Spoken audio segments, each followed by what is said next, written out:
Pesertanya banyak ya malam ini karena emang saya gabung kelasnya R04 dan R03. Eh kita sambil mulai aja ya, karena emang insya Allah nggak terlalu lama. Ini udah di rumah semua kan? Sudah, Bu. Nah, Bu, Masih ada yang di jalan apa di kampus? Udah di rumah, Bu. Oke. Izin, Bu, saya di masjid, Bu. Waduh, iya ya, jam sholat Isya ya.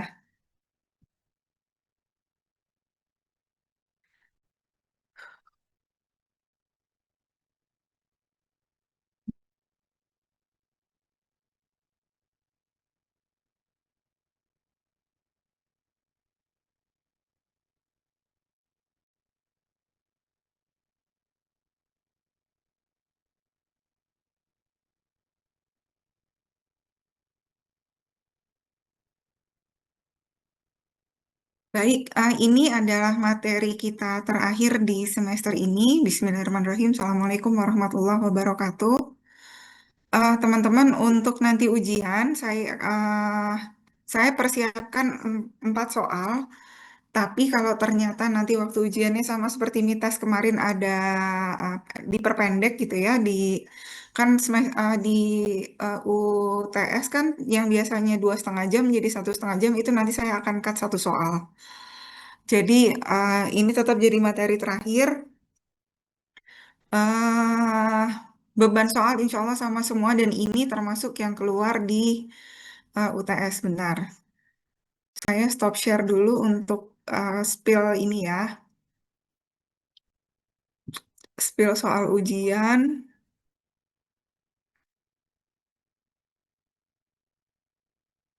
Oke, yang pertama terkait bukunya Samuel Huntington, yang kedua terkait bahasa minoritas, bahasa dan masalah mayoritas minoritas gitu ya, kaitkan dengan pelestarian budaya lokal, kaitkan dengan konsep pluralisme gitu ya, konteksnya adalah dalam penggunaan bahasa, dan yang ketiga adalah terkait perilaku ekonomi yang akan kita bahas malam ini. Jadi ada 3 aja. Yang pertama Huntington, yang kedua bahasa dan masalah pluralisme, yang ketiga masalah perilaku agama dan perilaku ekonomi. Baik, teman-teman di ini semua udah ngambil kelas teori ya? Sudah, Ibu. Sudah, Bu, oke. teori satu. Teori satu, teori dua belum? Belum, Bu. Oke, di sudah, Bu. sini nanti akan ada teori klasik dan teori postmo, after postmodern malah karena ini akan saya bahas juga teori-teori di tahun 2000-an juga, tapi nggak banyak gitu ya. Malam ini kita akan bahas Max Weber, Durkheim dan Karl Marx sedikit. Mereka ini termasuk golongan teori klasik gitu ya, dan nanti akan ada Sabah Mahmud juga Ismail Fajri Alatas yang akan eh, eh, penelitiannya terkait keberagamaan masyarakat modern. Siapa yang tahu karya fenomenalnya Max Weber yang terkait agama? Di kelas teori pasti udah ada nih. Etika Prestasi, Bu. Kepesertaan, Bu. Ya, Protestant Ethic and the Spirit of Capitalism. Ada yang mau share apa aja yang diceritain di situ? Etika Protestan itu isinya itu yang saya tahu itu, Bu, seperti yang saya pelajari, mengajarkan jadi kenapa sih ada orang-orang yang banyak yang beragama, tapi yang Protestan ini dia malah lebih kaya gitu, Bu. Ya. Ah, kita juga ngelihat sejarah hidup si penulisnya ya, Max Weber. Max Weber ini dibesarkan oleh ibu yang Protestan taat, sementara papahnya adalah seorang saintis yang sekularis gitu ya. Jadi dia melihat bagaimana dua kelompok masyarakat di Jerman itu kok kebanyakan yang kaya, kebanyakan yang berduit gitu adalah dari kalangan Protestan Calvinis, dari kelompok yang ibunya berasal gitu ya. Dia ingin sekali meneliti, akhirnya kan dia tuh punya kekuatan penelitiannya namanya Verstehen. Verstehen ini kan melihat suatu value, melihat suatu masyarakat dari kacamata atau dari perspektif masyarakat itu sendiri. Nah, ini menarik sekali gitu ya buat buat Weber. Dia kan menelitinya tahun 1930. Kalau pada saat itu tuh emang kan baru industrialisasi ya, baru industrialisasi dia ngelihat bahwa ternyata yang membuat perubahan itu nggak cuman di kalangan industrialis, nggak cuman masyarakat yang baru berubah dari tradisional ke industrialis yang berubah dari apa kehidupannya yang tadinya biasa saja, kemudian ada lompatan-lompatan finansial gitu ya. Dia melihat bahwa ternyata bukan masalah modernisasi mesin-mesin produksi, tetapi juga ada faktor-faktor etis, faktor-faktor norma dan nilai yang mempengaruhi seseorang untuk menjadi kaya. Dan pada saat itu tahun 1920-an eh, masih tersepona lah gitu ya, masih terpesona banget sama yang namanya Karl Marx bahwa satu-satunya cara untuk berubah menjadi kondisi yang berubah kepada kondisi yang lebih baik adalah perang kelas. Bahwa kalau ada konflik, kita bisa itu adalah kesempatan kita untuk bisa naik kelas, untuk bisa berubah ke arah yang lebih baik. Nah, di sini eh, Weber men-challenge gitu ya, atau menentang sebetulnya pendapat tersebut. Buat Weber, melalui penelitiannya The Protestant Ethic and the Spirit of Capitalism ini, dia melihat bahwa yang menggerakkan masyarakat itu bukan karena adanya konflik saja, tetapi ada sesuatu yang lebih mendasar, sesuatu yang sifatnya aksiologis, value atau nilai, yaitu nilai tersebut itu dalam worldview keagamaan. Dalam hal ini dia meneliti Protestant ethic atau etika Protestan. Kan pada saat 1920-an itu di mana surat kabar juga meledak gitu kan, semua orang jadi baca koran, orang tahu gimana tren di satu tempat. Uh, Dia nggak harus pergi ke satu tempat untuk tahu bagaimana kondisi tempat tersebut. Nah, ini ngelihat bahwa satu-satunya maka segala sesuatunya berubah karena industrialisasi, segala sesuatunya shifting, segala sesuatunya dari yang tradisional ke modern itu satu-satunya alasan ya karena adanya industrialisasi yang mensokong kapitalisme.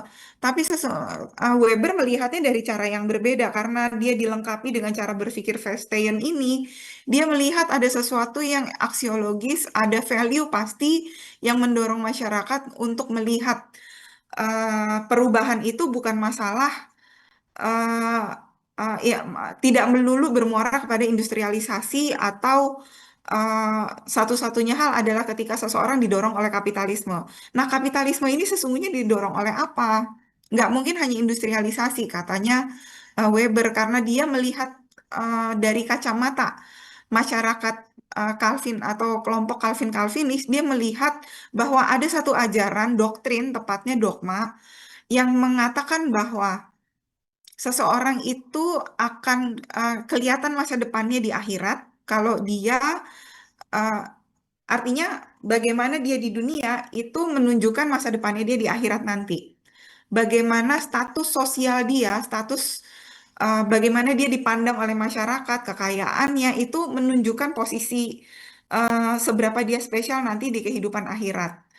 Nah, di sini kan saya melihat ada kalau pada saat itu ada usaha untuk memisahkan agama dengan eh, artinya ada usaha untuk memisahkan sesuatu yang sifatnya sakral dengan profan gitu ya, atau itu bahasanya Durkheim, ada yang sakral, ada yang profan, ada yang sesuatu yang menyangkut dengan ibadah, ada sesuatu yang duniawi gitu ya. Weber tidak melihat seperti itu. Sesuatu yang sifatnya keakhiratan, atau kalau bahasa muslimnya tuh ukhrawi, itu mendorong manusia untuk berbuat sesuatu di dunia. Mendorong manusia untuk berbuat sesuatu untuk dunianya. Jadi nggak mungkin kepisah antara sesuatu yang di akhirat nanti dengan dunia gitu. Itu menurut Weber ini yang dia lihat sebagai etika Protestan. Nah, apa hubungannya dengan kapitalisme? Karena didorong keinginan untuk uh, mem- berbuat semaksimal mungkin untuk kepentingan akhiratnya, dia ingin memastikan bahwa akhiratnya ini secure, maka dia mati-matian bekerja di dunia untuk menunjukkan tempatnya di akhirat nanti seperti apa. Karena itu dia etika Calvinis atau etik ajaran Calvin ini mengajarkan bahwa bagaimana kamu di akhirat nanti itu tercermin dengan bagaimana kamu di dunia. Maka posisi nyaman, mengumpulkan modal atau mengkapitalisasi apa mengkapitalisasi sumber daya ini menjadi sesuatu yang etikal dalam kalangan Calvinis. Ini yang menyebabkan bagaimana masyarakat-masyarakat kaya di Eropa pada saat itu berasal dari kalangan Calvinis. Jadi yang pertama dia melawan pendapat Durkheim bahwa yang ada sakral dan profan. Sementara menurut dia sakral dan profan ini nggak terjadi pada Calvinis. Sesuatu tujuannya di akhirat tidak terlepas dengan tujuannya di dunia. Ini menurut itu yang pertama. Yang kedua yang dia challenge adalah pemikiran Marxian bahwa satu-satunya penyebab perubahan adalah perkembangan kapitalisme atau industrialisasi. Menurut dia enggak. Perubahan itu bisa terjadi karena didorong oleh etika keberagamaan. Sampai sini ada yang mau ditanyain atau saya kecepatan nggak?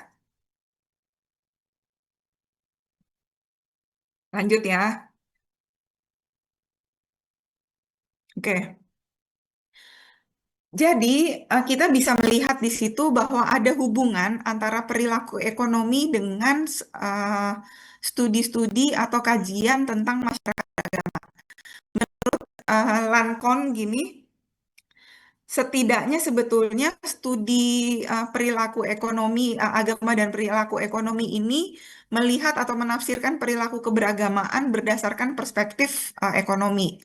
Dari mulai teorinya, tekniknya untuk menjelaskan perilaku, semangat seseorang untuk berbuat untuk kepentingan dunianya itu nggak mungkin terlepas dari semangatnya untuk menduduki posisinya di akhirat. Yang kedua, bisa juga melihat bagaimana dampak agama terhadap ekonomi. Dan ketiga, kita juga harus melihat bagaimana agama mempengaruhi kebijakan ekonomi. Karena kalau di dunia barat, agama dengan ekonomi dibatasi dalam economic of religion. Jadi bagaimana satu masyarakat apa misalnya kalau di kita bagaimana masjid atau usaha-usaha yang dilakukan oleh rumah agama, bagaimana usaha yang dilakukan oleh pesantren.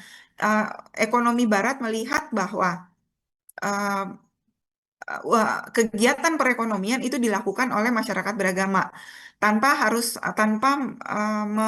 memandang penting bagaimana agama berperan penting dalam mendorong perilaku ekonomi itu sendiri.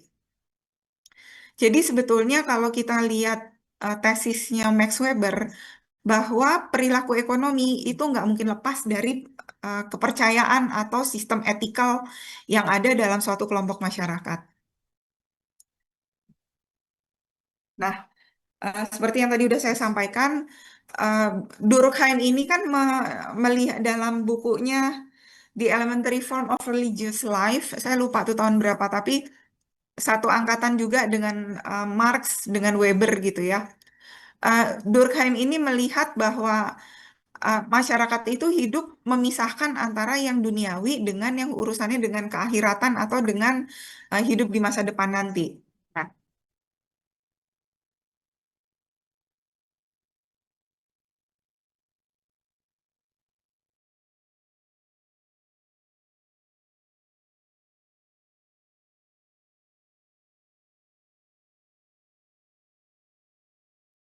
nah, uh, buat Durkheim, ini dia sepertinya terpengaruh oleh tradisi gereja yang gereja itu nggak boleh uh, melibatkan segala sesuatu yang duniawi.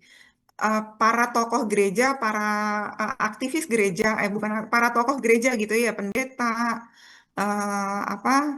biarawan itu nggak boleh terlibat dalam hal-hal yang duniawi untuk menjaga keikhlasan, kesucian hati mereka dalam melayani masyarakat. Nah, sementara ini dibantah oleh Weber bahwa perilaku mencari dunia atau mencari harta itu nggak mungkin terlepas dari ajaran-ajaran agama. Pasti ada dorongan secara etikal itu didorong oleh nilai-nilai yang diturunkan dari keberagamaan. Sampai di sini ada yang mau ditanya? Ini kalau kita ngelihat contohnya seperti ini.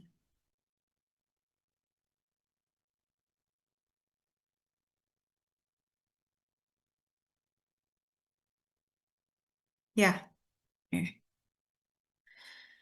Ini kan ini pertama kali teman-teman ngelihat flyer atau informasi seperti ini kapan?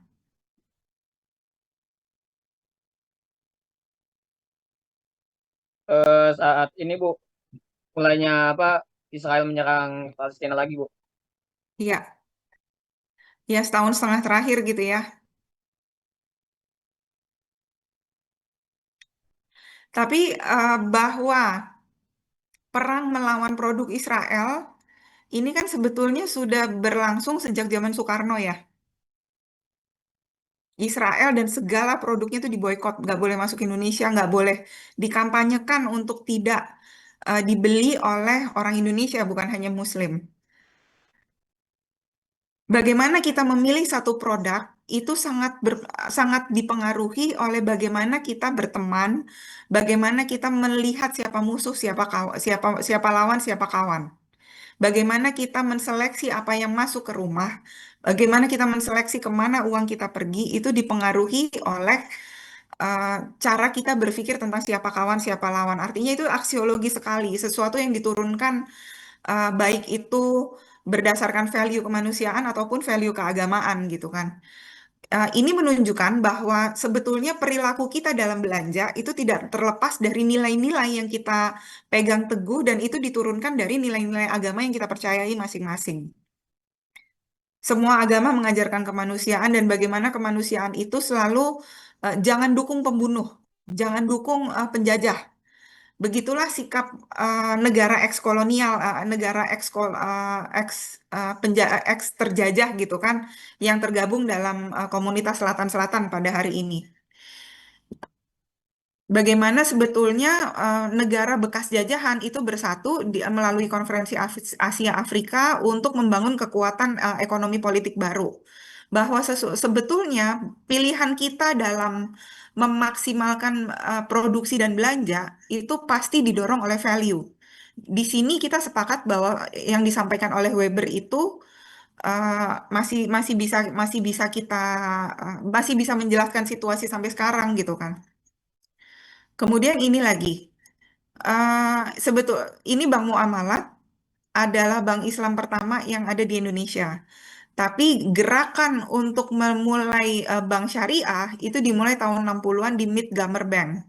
Tahun 75 muncul Islamic Development Bank. Terus tahun 70-an di beberapa negara, justru awalnya di Eropa. Di Malaysia baru mulai 93, 90 di Indonesia apa? Di Indonesia baru tahun 90. Meskipun jumlah muslim di Indonesia itu 10 kali lipat dari jumlah muslim Malaysia gitu ya pada saat itu.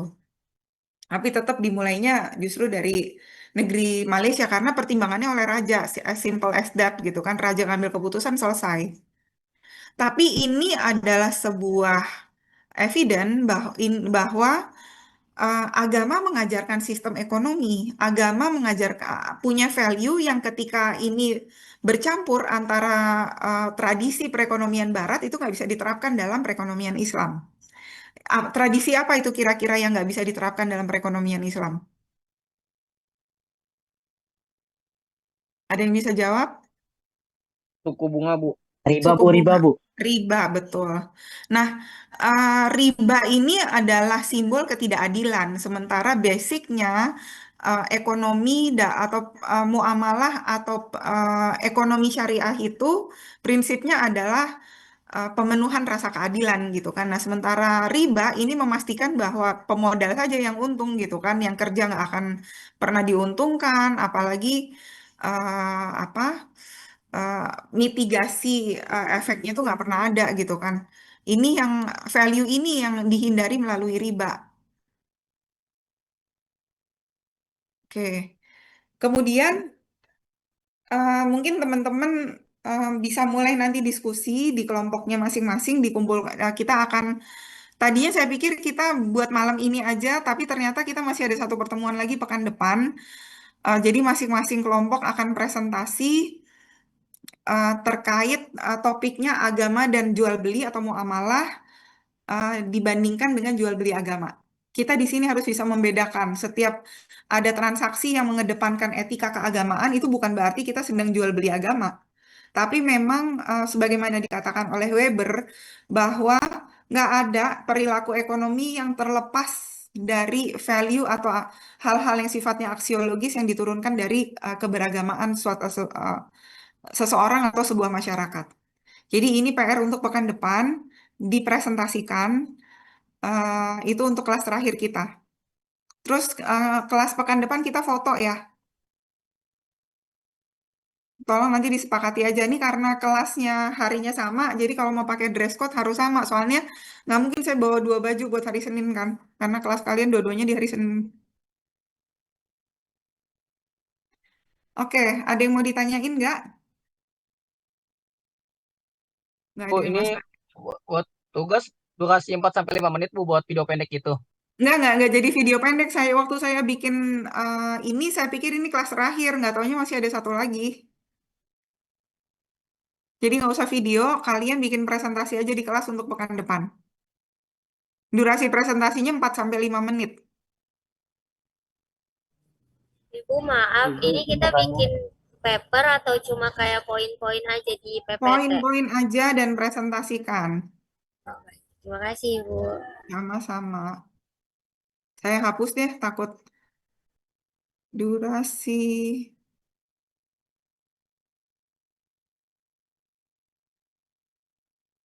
Pekan depan tanggal berapa sih? 21 ya. 23 pula. Oke, clear ya. Ini saya share di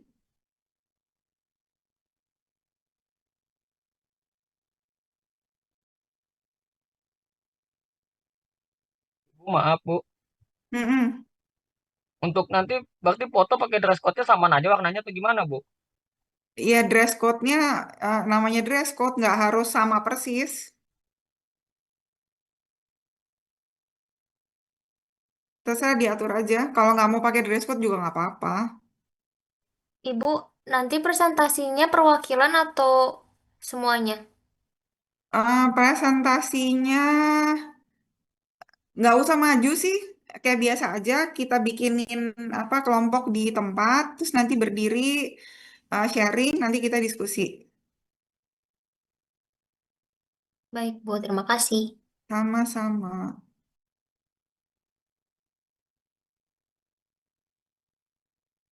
Ini R04 udah saya share.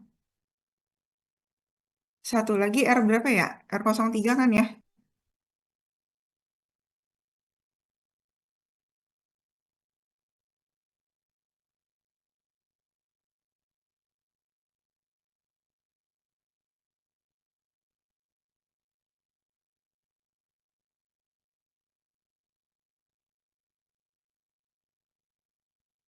Oh, R04 lagi ya?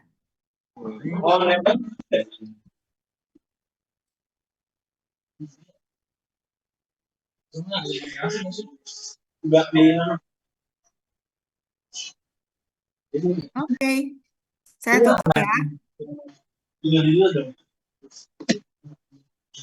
Baik,